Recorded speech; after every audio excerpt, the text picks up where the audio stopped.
오늘 할 부분은 뱃살 탈출 1번입니다. 늘 제가 다이어트 강의를 할 때마다 저 엔드 파트너가 하는 얘기가 강사 선정이 잘못됐다.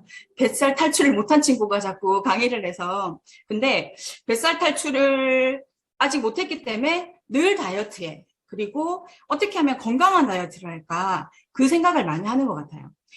저의 개인적인 얘기를 저 뒤에 가서 같이 드릴게요. 오늘 제가 공유할 부분은 뱃살과, 그리고 뱃살뿐만 아니라 잘못된 다이어트를 정상화시키는, 내 몸의 잘못된 시스템을 정상화시키는 3주 스위치온 다이어트에 대해서 말씀을 드리겠습니다. 이 다이어트는 3주만 실천을 하게 되면 지방을 잘 쓰는 몸으로 바뀔 수 있어요. 이 책을 박용 박사님이 쓰신 이 책을 근간으로 제가 설명을 드릴게요. 다이어트는 99.5%가 실패를 한대요. 그 이유가 뭐냐면 유지가 되지 않는다는 거예요. 개인적인 제 얘기를 조금 하면, 제가 원래 미스 때 직업이 이제 중고등학생 과외를 하는 선생님이었거든요. 그러다 보니까 늘 식사가 불규칙했고 차를 타고 많이 이동을 하고, 그러다 보니까 살이 급격하게 쪄서 진짜 100kg가 넘는 키로수까지 도달을 하더라고요. 근데 결혼을 앞두고, 물론 3년이란 시간이 걸렸지만 제가 48kg를 뺐어요. 그 이유가 이제 결혼도 있었고, 그때는 이제 왜 여자들의 로망이잖아요. 너무 예쁘게 드레스를 입고 싶다는 그 이유로 한 2년 반 정도에 걸려서 한 48kg 정도를 뺐던 것 같아요. 근데 그 다이어트가 완전히 실패는 아니었어요. 그 최고의 몸무게로 돌아가진 않았으니까. 근데 다이어트와 항상 함께 나오는 얘기가 바로 요요입니다. 이 요요는 나쁜 게 아니라 우리 몸이 스스로 내 몸을 지키기 위한 하나의 항상성의 반응이거든요. 근데 이 요요 현상이 단순히 내 몸에 익숙해져 있는 그 상태가 아니라 뇌가 내 몸을 지키기 위한 방법이에요. 그러다 보니 99.5%가 다이어트를 거의 실패를 한다는 거죠. 이 사진을 보시면 미국의 유명한 그 다이어트 프로그램이 있었죠. 그래서 거기서 이제 살을 빼신 분이에요. 이렇게 반이 나갔어요. 근데 실제로 마지막에는 30kg 이상이 더 찌는 요요 현상이 발생을 합니다. 근데 요분도 마찬가지예요. 요요 현상은 내 몸이 쉽게 말하면 정상적인 뇌가 생각하는 적정 몸무게가 있습니다. 오늘 그걸 세트 포인트라고 하는데, 그 세트 포인트를 어떻게 내가 다이어트를 한 후에 그 세트 포인트를 내 뇌가 스스로 내 몸무게를 인정을 할 것인가, 그 부분에 대해서 할 거예요. 근데 세트 포인트가 예를 들어서 이 나왔던 사람들은 100kg예요. 근데 살을 뺐어, 한 30kg를. 그러면 내 몸에서는 비상사태예요. 얘가 죽을 수도 있겠다. 그럼 어떻게 하겠어요? 물을 한 잔 먹든 비스켓을 하나를 먹든 그 모든 영양소를 모두 흡수하게 돼요. 왜? 얘가 또 다이어트를 할 수 있고 살이 빠지면 얘가 죽을 수도 있으니까. 그래서 요요 현상은 항상 20% 정도를 더 업해서 살을 더 찌웁니다. 그래서 처음부터 100kg가 나가, 저도 그 정도로 몸무게가 나가진 않았어요. 근데 제일 처음에 한 60kg대에서 살을 빼요. 한 5에서 10kg 정도를 빼면 그때 다시 살이 찌면 50에서 60, 60에서 또 10kg 정도를 빼요. 그러면 다시 70 이상. 그리고 80kg에서 살을 빼면 그게 90kg, 100kg. 모든 분들의, 제 주위에 있는 분들도 모든 분들이 대부분 그런 분들이 많으셨어요. 그래서 이분들이 건강이 나쁘고 이분들이 잘못된 게 아니라 굉장히 우리 뇌에서 생각하는 정상적인 반응입니다. 그래서 그러면 이 다이어트가, 이 그림만 봐도 우리가 하고 있는 다이어트가 뭔가가 잘못됐다는 생각을 할 수 있죠. 왜냐하면 다이어트라고 하면 무조건 적게 먹고 무조건 운동을 많이 해야 된다. 제가 그렇게 했었어요. 제가 그때 했던 식단이 어땠냐면 국물 종류를 먹지 않았어요. 그리고 탄수화물 급격하게 줄이고, 그 다음에 저녁은 늘 바나나 1개, 그 다음에 현미식초, 그 다음에 두유를 갈아서 먹던, 그거를 2년 가까이 했거든요. 그랬더니 제 몸은 급격하게 체지방을 줄이는 게 아니라 근육량을 줄여버리더라고요. 그래서 지금은 핑계 같겠지만, 그리고 이제 아이를 낳고 이제 그 출산을 겪으면서 이제 살이 쪘던 부분이 정말 지금 다이어트를 하면 느끼는 게, 20대 때 처음에 다이어트를 할 때는 2달 동안 30kg를 뺐었어요. 그렇게 안 먹고 살을, 그때는 이제 그런 지식적인 게 별로 없었거든요. 지방을 빼야 하고 근육을 늘려야 된다. 그런 게 없었기 때문에 정말 키로수에만 집중을 해서 진짜 무식하게 뺐던 거죠. 근데 그렇게 했었는데 지금은 아무래도 기초대사량이 많이 떨어지고 근육량이, 저 같은 경우에는 그 잘못된 다이어트를 함으로 인해서 생긴 그 현상이 근육량이 굉장히 많이 줄고 체지방량이 굉장히 많이 늘었어요. 그렇게 되면 몸도 많이 피곤하게 되고, 그리고 이게 급격하게 살을 찔 수 있는 그런 상태로 바뀌더라고요. 그래서, 이분도, 자, 다이어트 전 기초대사량을 보시면 급격하게 떨어지는 걸 알 수 있습니다. 왜냐하면 모든 다이어트는, 단백질을 늘리고 근육량을 늘리고 지방량을 빼야 되지만 작게 먹고 그다음에 운동을 많이 하게 되면 근육량을 빼버리거든요. 그래서 기초대사량이 현저하게 나눠져요. 지금 제가 이 상태에서 다시 다이어트를 하려고 하니 아무리 운동을 해도 어느 정도 운동을 해보냐면 이제 이 다이어트를 알기 전에 정말 그 줌바 댄스라고 하죠. 그 줌바 댄스가 1시간 동안 제대로 하면 1000kcal 소비할 수 있어요. 근데 단점이 있어요. 무릎이 나가요. 너무 아파요. 관절이. 그렇게도 해봤어요. 저녁을 안 먹고 저녁 이제 단백질만 먹고 했는데 키로수에 전혀 변화가 없더라고요. 그렇게 3개월을 했는데 정말 한 1kg? 1.5kg? 물론 지방이 빠지긴 했었어요. 근데 정말 기초대사량이 떨어지기 시작하니 이게 정말 다이어트가 힘들더라고요. 그리고 이제 이 여기에서 계속 나올 내용들이 그렘린, 그 다음에 렙틴, 그 다음에 인슐린 얘기를 제가 계속 할 겁니다. 이 세 가지가 하는 일이 지방을 억제하고 그러니까 이제 다이어트에 관련된, 그러니까 체중 조절에 관련된 호르몬들이거든요. 근데 이 호르몬들이 내 뇌에 신호를 계속 줘요. 이렇게 해서 지방을 그만 먹어라. 계속 이제 배가 고프니 밥을 먹어라. 근데 이 책에서 나오는 기본적인 베이스가 다이어트, 그러니까 우리가 기본적으로 알고 있는 다이어트는 모두 잘못됐다. 많이 먹는 건 결과에 불과하다. 내 몸 상태가 달라져 있기 때문에 그 내 몸 상태, 그 내 몸에 갖고 있는 그 일반적인 대사의 시스템을 완전히 바꿔야 된다. 라는 게 이 책의 포인트거든요. 그럼 여기서 계속 나온 게 바로 세팅포입니다. 아까 말씀드렸던. 내가 30kg를 뺐다면 내 뇌가 30kg를 뺀 그 몸무게를 인식하는 그 기간이 필요해요. 그럼 그걸 누가 아느냐? 그걸 누가 아느냐? 바로 나의 뇌가 압니다. 근데 예를 들어서 여기 보시면 내 몸이 스스로 설정해 놓은 체중이 있다? 이거는 사실이에요. 그 체중으로 다시 올라가려고 하는 게 바로 요요 현상이고 결국은 정말 건강하고 내가 궁극적으로 다이어트를 끝까지 잘 그 적정 몸무게를 유지하고 건강을 유지하기 위해서는 이 뇌에 있는 세팅 포인트를 반드시 건드려 주셔야 돼요.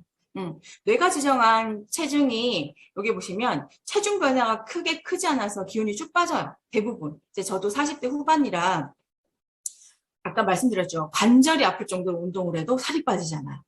아무리 노력해도. 근데 이유가 바로 내 뇌가 갖고 있는 세트 포인트예요. 저 같은 경우에는 아이도 이제 출산을 하고 해서 다이어트를 많이 했거든요. 그러다 보니까 그리고 많이 빼본 경험도 있고 솔직히 많이 빼본 경험도 있지만 중간에 조금 빼고 포기한 경우도 많았겠죠? 그러다 보니 내 세트 포인트가 내 뇌를 책정을 해놓은 거예요. 아, 얘는 이렇게 다이어트를 반복을 하니 이 정도의 몸무게가 적당하겠다. 그러면 10kg를 빼더라도 10kg가 다시 찌는 건 한 달만 해도 그냥 정말 식단 좀 조절하지 않고 저녁에 야식 몇 번 먹어도 금방 찌더라고요. 그게 바로 나의 뇌가 정한 적정 체중의 기준이 있기 때문입니다. 그래서 여기 보시면 무조건 체중 감량을 포기해서는 안 됩니다. 세트 포인트로 인해서 체중 문제는 극복할 수 있고 이 세트 포인트를 낮출 수 있습니다. 이 세트 포인트를 낮춰야 반드시 이제 성공적인 감량을 할 수 있거든요. 그럼 아까 말씀드렸던 우리 몸에서 이 세트 포인트를 조정하는 호르몬이 3가지가 있어요. 그 3가지가 뭐냐면 바로 렙틴, 그다음에 인슐린, 아까 말씀드렸던 그렘린 이런 것들이 있거든요. 이 렙틴 저항성이 이 세트 포인트를 굉장히 높이는 세트 포인트가 높아지면 어떻게 하겠어요? 점점 내 몸은 체지방을 아껴요. 쓰지 않아요. 계속 축적하는 몸으로 바뀔 수 있고요. 이 인슐린 같은 경우에는 당을 소화시키고 적정하게 쓰는 일을 하는데 이 인슐린이 너무 많이 분비돼서 이 인슐린 저항성이 생겨버리면 지방세포가 억제되고 또다시 체지방을 쓰지 않는 몸이 됩니다. 이 아이들의 특징이 생체 우리 생체 시스템을 교란시켜요. 수면장애도 오고요. 우울증 이런 것들이 다 오게 됩니다. 그러면 렙틴하고 이제 최근에 저도 이제 다이어트에 관심이 많아서 여러 가지 채널을 보면 이 렙틴에 대한 얘기가 굉장히 많이 나와요. 그래서 꼭 이 책을 한번 읽어보시면 좋겠지만, 근데 또 아까 말씀드렸고 세 가지는 꼭 알고 가셨으면 좋겠습니다. 이 렙틴은 지방세포에 존재하는 호르몬이에요. 쉽게 말하면 이 지방세포에 존재하는 호르몬이 지금 지방이 많으니 뇌에 전달을 하는 거죠. 뭐라고? 이제 그만 먹어. 그래서 얘가 렙틴이 정상적으로 작동을 해야지 포만감을 느끼고 지방세포를 더 이상 늘리지 않는 몸이 돼요. 근데 예를 들어서 지방이 몸에 엄청 많아요. 그러면 내 몸에 있는 렙틴도 당연히 많겠죠. 그러다 보니 뇌에서 대사나 식욕 조절이 제대로 안 되는 겁니다. 그래서 정상적인 상태에서 지방을 축적을 많이 하게 되고 뇌는 대사를, 그러니까 너무 많이 신호를 주니까 이 지방을 태우지 못하는 거죠. 그런데 왜 나는 뚱뚱한데 지방을 태우는 대사가 증가하지 않을까? 그 원인은 바로 렙틴에 대한 저항성이 증가해서 그래요. 그럼 렙틴 저항성이 어떻게 생기는지 보면은 지방세포가 증가하면 혈중의 렙틴 농도가 증가해요. 아까 말씀드렸죠? 그리고 지속될 경우에는 뇌에 계속 신호를 보내니까 너무 많은 신호를 보내니까 이 뇌가 무기력해지는 거죠. 그래서 렙틴을 너무 신호가 많이 오니까 뇌가 무시해버려요. 그러다 보니까 인슐린 저항성이라든지 이런 비슷한 인슐린 저항성도 같은 케이스거든요. 너무 많은 인슐린이 계속 신호를 보내니 인슐린 더 이상 신호를 받지 않겠다라고 저항이 생겨버리는 거예요. 그거랑 이형당뇨랑 비슷한 상황이 생기는 겁니다. 그래서 뇌의 혈중 렙틴을 무시하기 시작하면 뇌는 신체가 굶고 있다고 있는 중이라고 생각해서 대사를 느리게 하고 식욕을 증가시켜서 그 보상을 받으려고 해요. 그러다 보니까 체중 증가는 가속화되고 그다음에 렙틴 농도는 증가가 악순환이.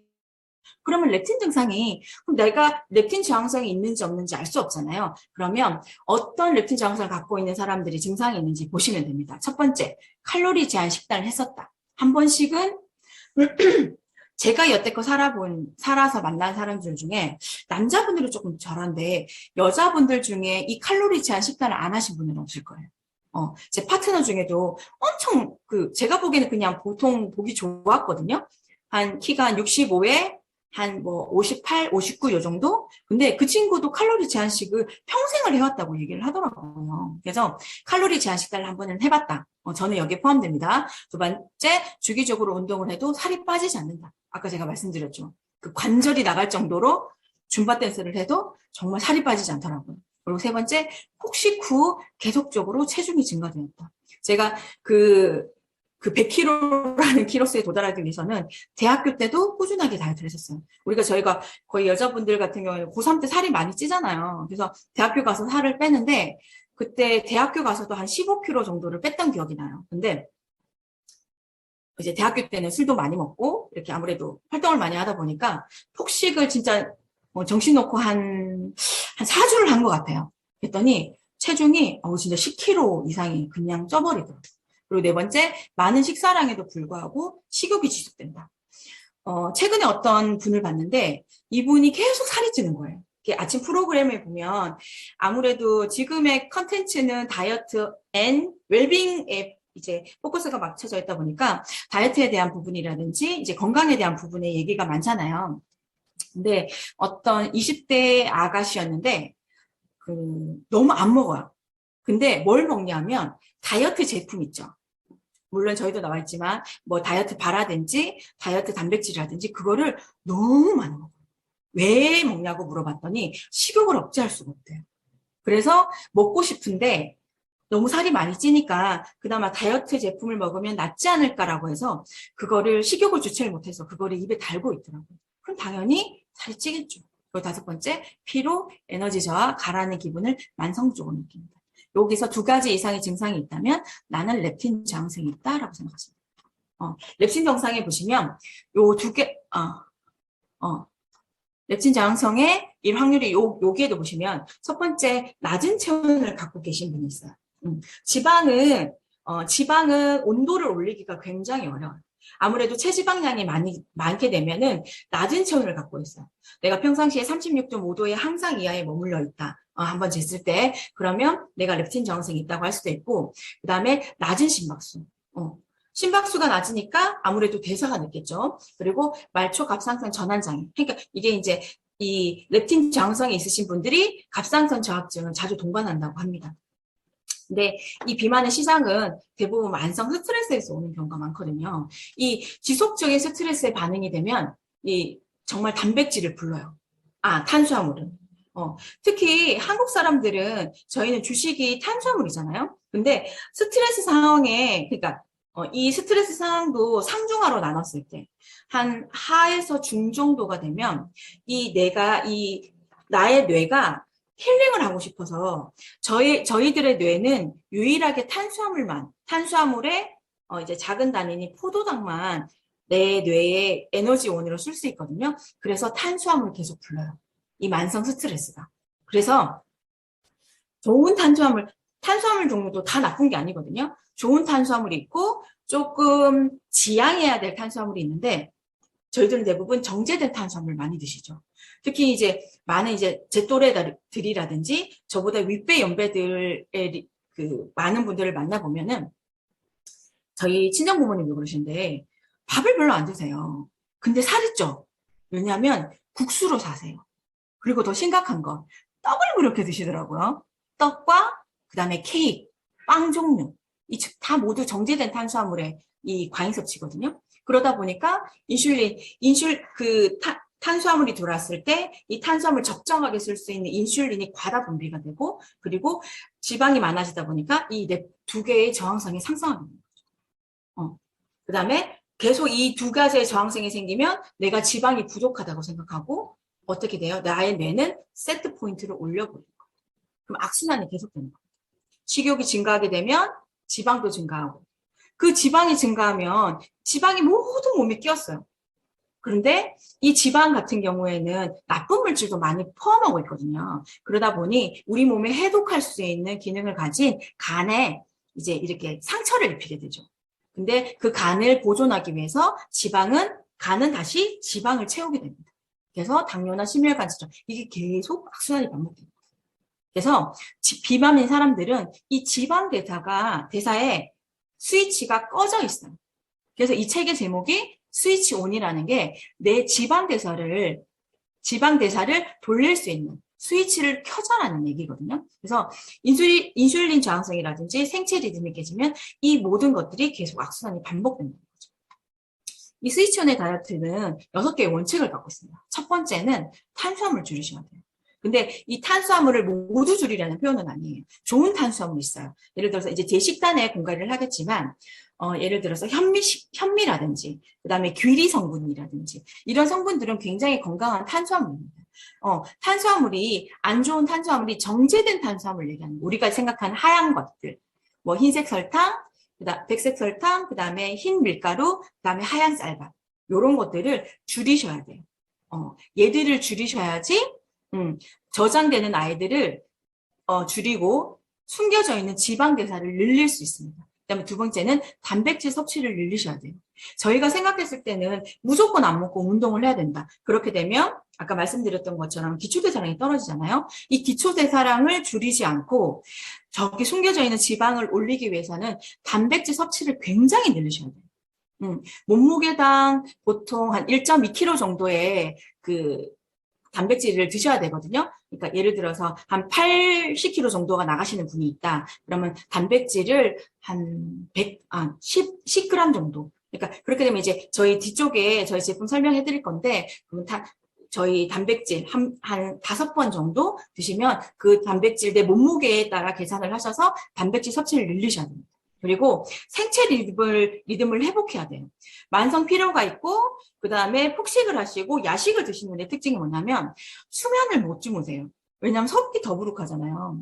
그래서 특히 충분한 수면을 갖지 않으면 절대로 다이어트를 할 수 없습니다.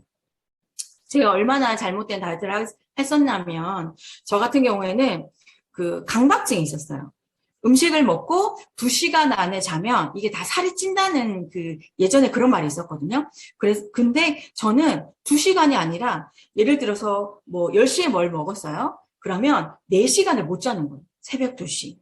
그래서 정말 잘못된 그 수면 리듬을 갖고 있었어요. 그러다 보니 살이 빠지는 데는 한계가 있더라고요.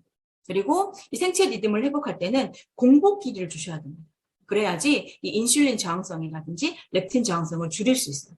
그다음에 네 번째, 간헐적 단식을 이 12시간의 공복을 지키는 게 간헐적. 쉽게 말하면 내 몸이 실제로 정상적으로 작동하기 위해서 휴식 기간을 주시는 거예요. 근데 이 간헐적 단식을 잘못 생각하셔가지고 옛날에 개그우먼 그 김숙 있잖아요. 김숙이 간헐적 단식을 한다고 해서 12시부터 그 간헐적 단식은 시계 리듬을 세 리듬으로 나눠서 보통 오후 12시쯤부터 이제 식사를 하시거든요. 근데 8시간 점심을 먹은 적이 있다고 하더라고요. 그런 게 간헐적 단식이 아니라 내 몸에 휴식기를 주는 게 간헐적 단식이라고 생각하시면 됩니다. 그리고 고강도 운동을 하셔야 돼요.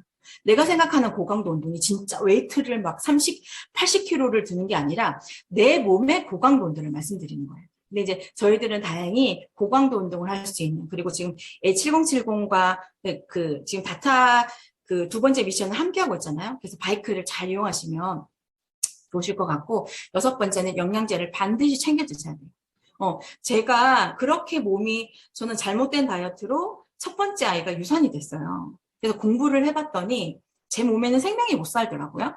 얼마나 무식하겠냐면 영양제를 안 챙겨 먹었어요. 한 서너 달은 챙겨 먹은 것 같아. 근데 이걸 먹는 것도 살이 찔 것 같더라고요. 그리고 일반적인 제품이 너무 냄새가 많이 나서 그때 안 먹었던 게 있는데, 제품은 이제는 선택이 아니라 필수입니다. 왜? 이 영양제가 지방 대사를 촉진시키고 인슐린이나 렙틴 저항성을 개선시켜 주거든요. 제일 그 중에 꼬박꼬박 챙겨 드셔야 하는 게 바로 오메가3입니다. 오메가3 같은 경우에는 보통 살찌신 분들이 중성지방 수치가 높아져요. 탄수화물을 많이 먹게 되면 그 탄수화물이 쓰이고 남아있는 잉여 탄수화물이 대부분 다 중성지방으로 바뀌거든요. 이 중성지방 수치가 올라가면 이 렙틴이 뇌에 신호를 전달하는 과정에서 문제가 생겨요. 그래서 오메가3는 간에서 지방이 합성되는 것을 억제하고, 그다음에 관과 근육에서 지방이 에너지원으로 사용하는 걸 굉장히 도와줍니다. 그래서 오메가3, 좋은 오메가3를 반드시 드셔야 되고, 그리고 그럼 어떤 영양제를 먹어야 되냐? 필수적으로 이 6가지는 반드시 드셔주셔야 돼요. 어떤 비타민과 미네랄이 있는 골고루 들어있는 종합 영양제를 반드시 드셔주셔야 되고요. 앞에서 말씀드렸던 좋은 지방이 반드시 몸에 있어야 돼요. 나쁜 지방만 있는 게 아니라 좋은 지방인 오메가3 지방산을 반드시 드셔주셔야 하고, 세 번째 프로바이오틱스, 즉 좋은 유산균. 결국은 살이 찌는 이유는 100을 먹었는데 100이 배출되지 않고 80이 배출되기 때문이거든요. 그러면 이 배출할 수 있는 이 대사 기능을 증가시키기 위해서는 반드시 장의 기능이 활성화가 돼야 됩니다. 이 장의 기능을 활성화시킬 수 있는 게 바로 유산균, 식이섬유 이렇게 있거든요. 그래서 드셔주셔야 되고, 그다음에 비타민 C를 꼭 섭취해 주셔야 돼요. 내 몸에 있는 안 좋은 찌꺼기들을 흡착해서 배출시켜주는 것 중에 그 항산화 영양소 중에 하나가 비타민 C거든요. 그래서 비타민 C를 드셔주시면 또 더 좋은 이유가 뭐냐면 콜라겐 합성이 형성이 돼서 왜 다이어트 심하게 하시는 분들 보면 이게 다 처지잖아요. 몸은 뭐 말할 것도 없고 얼굴까지. 근데 이 비타민 C를 꼬박꼬박 챙겨 드시면 이 콜라겐 형성에 도움이 돼서 피부나 이 탄력도에 굉장히 도움이 됩니다. 그리고 칼슘, 마그네슘, 비타민 D 복합제제를 드셔야 되는 게 뼈 손실도 막지만 이 칼슘 같은 경우에 천연 신경 안정제 물질이에요. 그래서 수면이 힘드신 분들, 이런 분들을 안정시켜서 굉장히 수면에 도움도 드리고요. 그다음에 강력한 항산화제인 코엔자임 Q10도, 이 코엔자임 Q10은 40대 이상. 이 코엔자임 Q10은 내 몸을 스스로 지키려고 하는 비타민 C와 같은, 강력한 비타민 C와 같은 존재인데 내 몸에 존재를 해요. 근데 20대에 100 정도의 수준이 나왔다면 40대가 되면 20대 수준의 반 정도밖에 내 몸에서 나오지 않아요. 그래서 반드시 같이 호흡 드셔주시면 우리가 다이어트 하는데 굉장히 도움이 될 겁니다.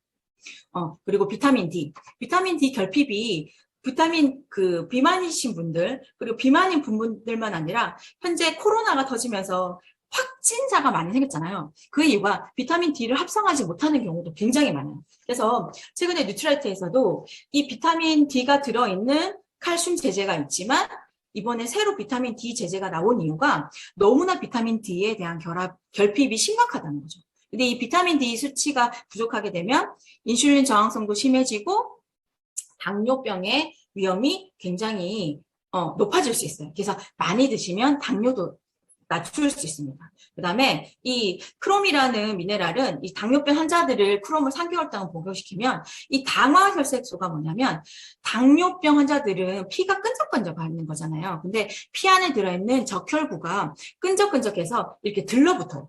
당화혈색. 그러니까 쉽게 말하면 이게 안에 있는 아이들이 끈적끈적하다 보니까 이렇게 들러붙어요.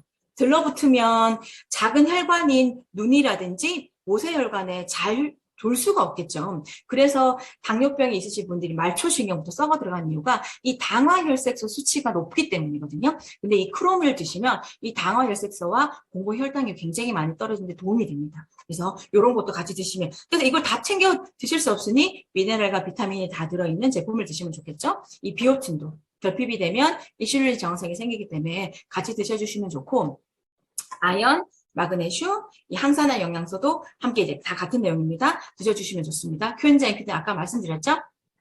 그래서 영양제로 지방 대사를 촉진시킬 수 있는 이 제품들을 제가 한번 그냥 망라해봤어요. 이거는 이제 함께 같이 들으시는 스폰서님이라든지 아니면 물어보시는 분들이 다 잘 설명을 해주실 거예요. 그래서 드셔주시면 좋고, 하나만 말씀드리면 아까 세몬 오메가3 최근에 제 소비자 한 분이 이제 전화가 와서 그 세몬 오메가3가 동물성이냐고 묻더라고요. 그래서 우리는 세몬 연어에서 추출을 한다. 그래서 왜 그러냐고 물어봤더니 최근에 계속 방송에서 바다에서 나는 그 오메가3를 먹지 말라고 얘기를 했대요.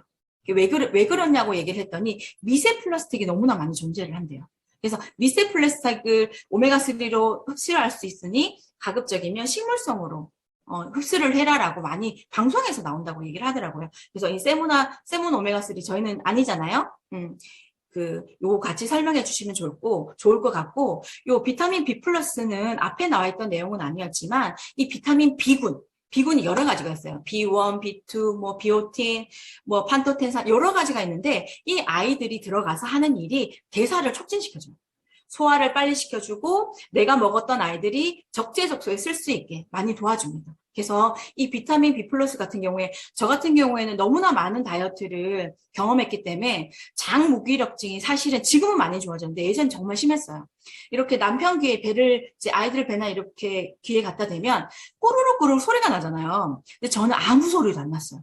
쉽게 말하면 그냥 장이 움직이지 않는 장 무기력증이 심했어요. 근데 그런 이제 내 배에 한번 소리를 들어봐줘 이렇게 얘기해서 그런 장 무기력증이 있으신 분들은 이 B 플러스를 같이 드시면 굉장히 다이어트 효과적입니다.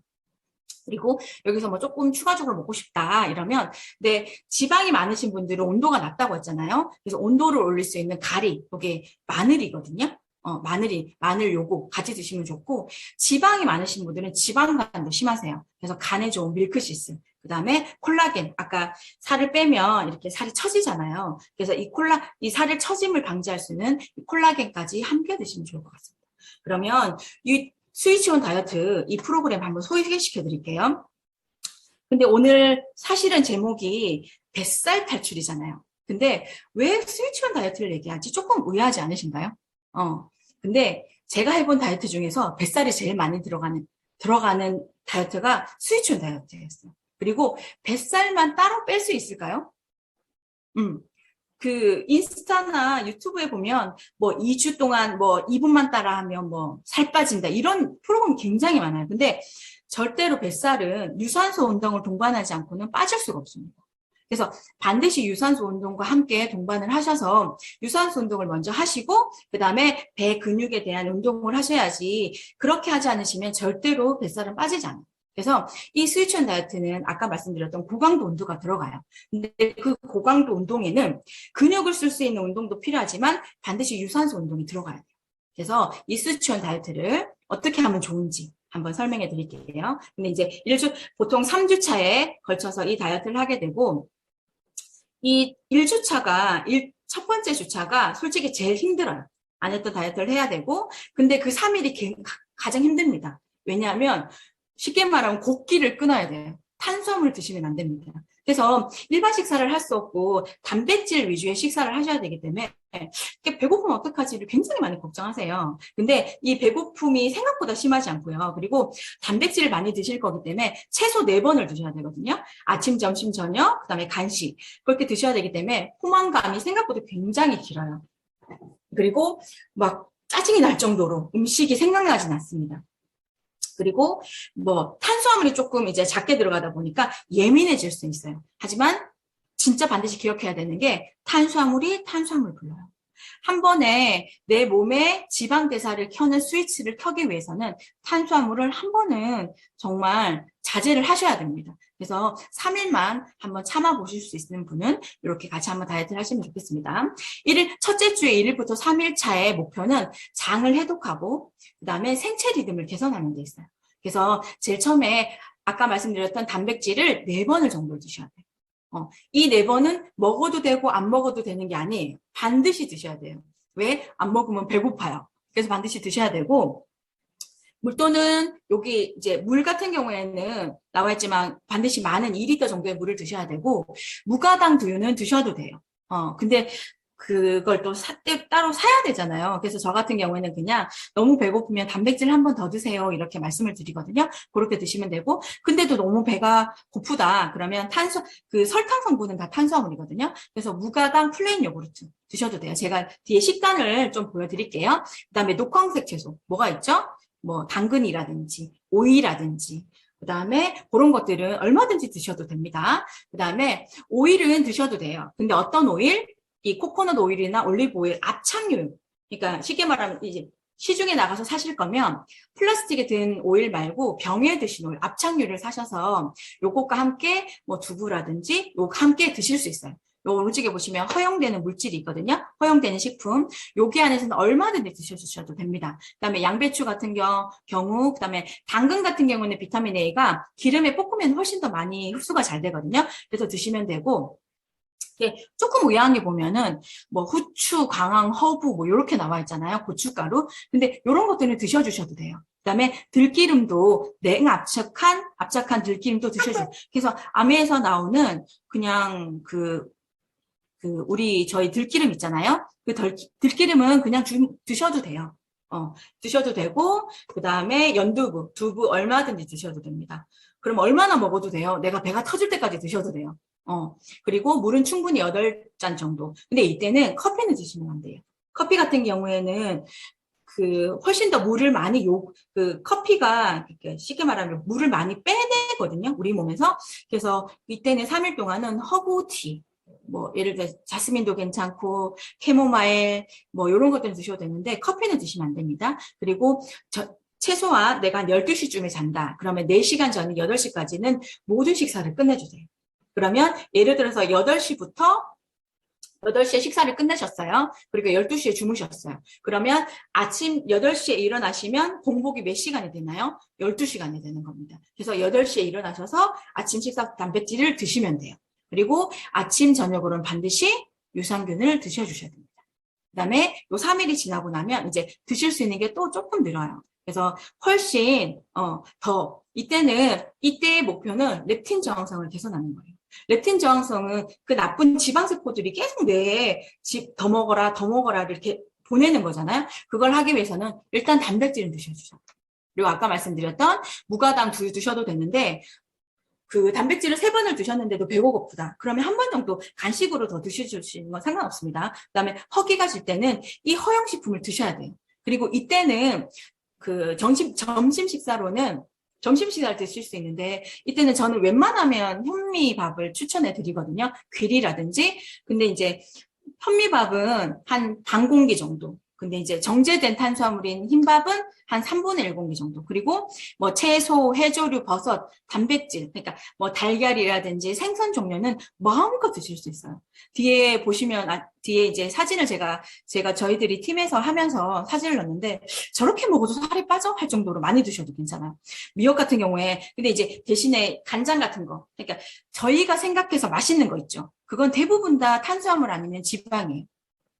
고기 같은 거, 이제 생선 같은 경우에, 달걀 같은 경우에는 여기도 보면 생선이나 살코기를 드시라고 하거든요. 살코기는 맛이 없죠. 그런 아이들이 단백질이 많아요. 근데 우리가 먹었을 때 닭다리살 맛있잖아요. 거기에는 단백질보다는 지방이 훨씬 많습니다. 그래서 여기 드셔주시면 되고, 그 다음에 이때도 일주일 동안은 커피를 안 드셔주셔야 해요. 그래서 뒷부분은 똑같습니다. 그리고 이때부터는 아까 말씀드렸던 건강보조식품을 함께 드셔주셔야 돼요. 그리고 취침 전에는 칼슘과 마그네슘을 드시라고 하는 이유가 훨씬 수면에 도움이 됩니다. 그래서 드셔주시면 되고, 이제 이렇게 일주일을 지나고 나면은 어느 정도 적응이 돼요.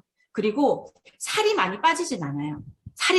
이게 사람마다 다릅니다. 제 소비자 같은 경우에는 이렇게 3주를 진행을 했는데 한 5kg밖에 안 빠졌어요. 근데 실제적으로 이 3주를 진행을 하고 한 주를 쉬고, 근데 이 프로그램을 3개월을 하고 나면 3번을 해보는 거죠. 왜냐하면 세트 포인트가 저 같은 경우에는 굉장히 높아져 있을 거잖아요.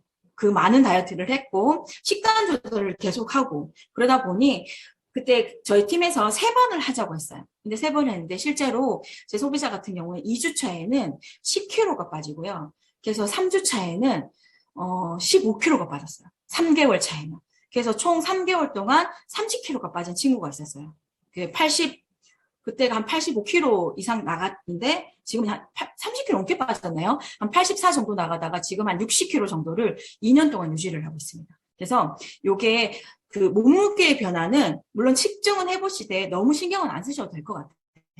이 프로그램은 그 단순하게 그 숫자를 줄이는 프로그램이 아니거든요. 그래서 다이어트가 한 일주일 정도 하면 몸이 굉장히 가벼운 걸 느끼실 거예요. 탄수화물을 줄이기 때문에. 그래서 2주 차에 들어가게 되면 이때는 이제 2번 정도 단백질을 드시고 이제 허기질 때는 똑같아요. 이제 저지방 우유도 드실 수 있습니다. 그리고 허기질 때는 허용식품 먹을 수 있는데 이때는 그 좋은 지방산을 먹기 위해서 그 간식을 견과류를 한 봉지 드실 수 있어요. 안 먹어도 되지만 드실 수 있다는 얘기입니다. 그 다음에 점심 식사는 아까 말씀드렸던 이 모든 것들을 양껏 드셔도 돼요.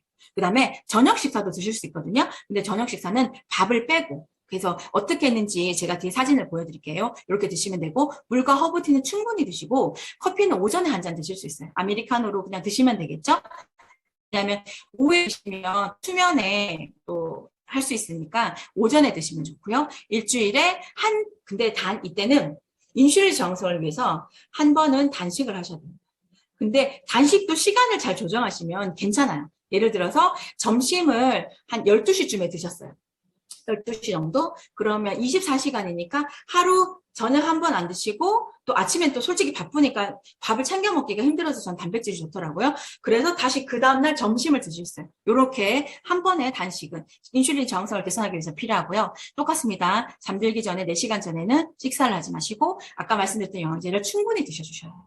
이렇게 하시고 나면 인슐린 저항성이 굉장히 강화돼요. 그리고 마지막 3주 차에는 체지방 감량을 극대화하기 위해서 고강도 연도가 이때는 반드시 필요합니다. 그다음에 거의 뭐 다른 내용은 없고요. 거의 비슷해요. 이때는 비슷한데 단식만 2번을 실시해 주시는 게 좋습니다. 그리고 이 3주 차를 다 하시는 동안 반드시 운동은 계속 2번 되셔야 돼요. 저희가 할 때가 코로나 시기였거든요. 그래서 운동회 왜 헬스장 다 문 닫고, 그때 저희 라이드도 나오지 않았을 때예요. 그래서 저희 팀이 제일 많이 했던 게 동네 돌기, 마스크 그리고 동네 돌기, 그리고 계단 오르기. 계단 오르기 같은 경우에는 굉장히 과호흡을 요구해요. 근데 계단 오르기 하실 때 자세가 굉장히 중요한 게 이렇게 구부정하게 하시게 되면 그 허벅지 앞에 있는 장요근이 짧아져서 통증이 올 수 있거든요. 그래서 특히 계단 오르시기를 할 때는 스트레칭을 정말 많이 해주시면 좋을 것 같아요. 정말 다이어트에 많이 도움이 됩니다. 여기 실제로 어떤 하셨던 분이 6월 5일에 보면은 오른쪽에 보시면 그 체중량은 별로 줄지 않았죠. 근데 근육량은 어떻게 됐어요? 늘었죠, 오히려. 근데 체지방이 얼마나 감소됐어요? 7kg 정도가 감소됐어요. 근데 여기 있는 분들 보면은 특징들이 대부분 보면 이렇게 체지방량이 골격근과 지방 분석을 보면 이게 C자형이 되면 안 돼요. 건강하신 분들은 D자형이 돼야 되거든요. 근데 이분도 그렇고 대부분 모드신 분들이 거의 C자형이에요. 그럼 이런 분들은 다 다이어트를 이 스위치온 다이어트를 하시면 그 C자형이 아니라 D자형으로 건강한 몸으로 만들 수 있습니다. 저희들 팀이 그때 실제로 먹었던 음식이에요. 요거는 보니까 1, 2, 3주에, 그러니까 처음에 3일 동안 먹었던 것 같아요. 이렇게 호박도 그냥 이렇게 그냥 들기름이나 올리브 기름에 이렇게 구워서 마음껏 저염 간장이 가능하니까. 근데 그냥 올리브유나 들기름에 이렇게 그 두부나 호박을 구우면 그냥 간간해요. 그래서 굳이 간장을 안 하고도 드실 수 있어요. 요렇게. 오이. 늘 들고 다녔던 제품들이에요. 그 다음에 요렇게. 무가당 요구르트. 요분 같은 경우에는 뒤쪽에 건데, 여기 아보카도는 4일부터 드실 수 있거든요. 이렇게 그 야채에 플레인 요구르트, 무가당 플레인 요구르트를 이렇게 뿌려갖고, 얼마든지 드셔도 돼요. 이 얼굴만한 접시에 10접시 드셔도 돼요. 드실 수 있다면. 그리고 둘째 주에는 이제 식사를 먹을 수 있잖아요, 점심을. 그래서 이렇게 많은 것들. 이 아이들이 야채를 많이 이렇게 다져서 계란을 넣어서 들기름에 구운 거예요. 솔직히 다이어트 할 때 기름에 구운 전 먹으면 안 되거든요. 근데 이만한 제품들 다 드셔도 돼요. 이 많은 음식들을. 그리고 여기 보면은 호박잎이나 그다음에 아까 말씀드렸던 현미밥은 2분의 1 공기가 가능하다고 했잖아요. 이렇게 드시면 됩니다. 그리고 이렇게 저는 이 한 접시를 다 못 먹었던 것 같아요. 먹게 되면 굉장히 배가 부르거든요. 그래서 여기 양배추 쪄가지고 밥 조금 넣고 간장 조금 해서 먹으면 굉장히 맛있어요. 배도 부르고. 요렇게. 고기가 드실 수 있을 때는 이렇게 많은 제품들을 솔직히 다이어트 할 때 잘 못 먹잖아요. 근데 배 터지게 이거 다 드셔도 상관없습니다. 그 다음에 요거는 저희 엔드 파트너가 제가 되게 불쌍했나 봐요. 그때 스위치온 할 때 해준 거예요. 자세히 보시면 밥이 없어요.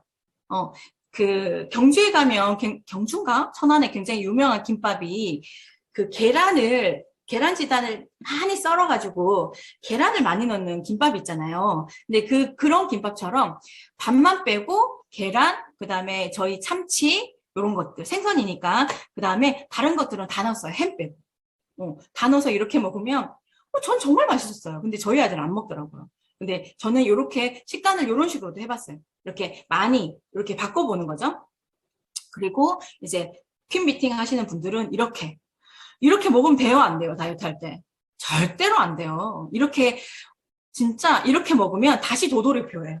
다시 살이 다 찌거든요. 근데 얼마든지 드셔도 된다는 거. 다 허용식품 안에서 드실 수 있는 겁니다. 그다음에 이렇게 현미밥. 이렇게. 그리고 고기도 살코기 드셔도 되거든요. 이렇게 구워서. 이렇게 저염 간장이랑 얼마든지 드셔도 된다는 거. 그다음에 결국은 탄수화물 당기는 몸이 아니라 지방을 쓰는 몸으로 바꾸려면 정리를 해보면 첫 번째는 일정 기간 동안 탄수화물을 제한시켜야 돼요. 채소 요구량만 드시면 되거든요. 이 채소 요구량을 먹지 않으면 예민해져요. 까칠해질 수 있어요. 그래서 채소 요구량만 드시는 거고 지방대사의 스위치를 켜기 위해서는 3일은 버티셔야 됩니다. 그 다음에 단백질을 먹어야지 지방대사를 키는데 시간이 걸리죠. 3주가 걸린다고 했잖아요. 근데 그동안 근손실이 생겨버리면 기초대사량이 또 떨어져요. 그럼 또다시 다이어트를 포기하게 되는 거죠. 그래서 이 단백질을 먹어서 이 근육이 빠지지 않게 해야 됩니다. 그리고 단백질이 많이 들어가야지 이 렙틴과 인슐린 저항성을 개선해서 내 몸의 지방의 대사의 스위치를 올릴 수 있어요. 그 다음에 단백질 식품은 먹고 싶은 만큼 드셔야 돼요. 아까 보셨죠? 고기. 그때 수육 정말 많이 먹었던 것 같아요. 그리고 저희 딸 같은 경우에는 한번 같이 하자고 했는데 연어를 정말 좋아하거든요. 그래서 연어를 진짜 그냥 회로도 많이 먹고 그냥 들기름에 구워서도 많이 먹고 정말 많이 먹었던 것 같아요. 그다음에 간헐적 단식은 몸을 쉬게 해주기 때문에 지방대사에 켜는데 굉장히 도움이 됩니다. 그 다음에 그 최적의 단식 시간 24시간, 2주차에는 하루, 그 다음에 3주차에는 이틀을 꼭 지켜주시고요. 숙면을 해야 지방대사가 켜져요. 잠을 푹 주무셔야 돼요. 그래서 커피는 언제? 오전에. 그 다음에 저녁 식사는 주무시기 4시간 전에 끝내셔야 되고, 운동은 저녁 식사 전에 하시면 굉장히 좋아요. 안 되면 저녁 식사 하시고라. 저 같은 경우는 운동이 진짜 힘들어서 그냥 자기 1시간 전에 운동하고 그냥 샤워하고 잔 적이 있거든요. 그렇게 하셔야 됩니다. 요게 다이어트, 여기 찾아보니까 많이 있더라고요. 요렇게 이 모든 제품들을 다 드셔도 돼요. 그냥 다 드셔도 됩니다. 이 어떤 식단을 제한을 해서 그러니까 살을 빼는 게 아니에요. 내 몸에 살이 빠질 수 있는 시스템으로 바꿔주는 거기 때문에 이 모든 제품들을 다 드셔도 돼요.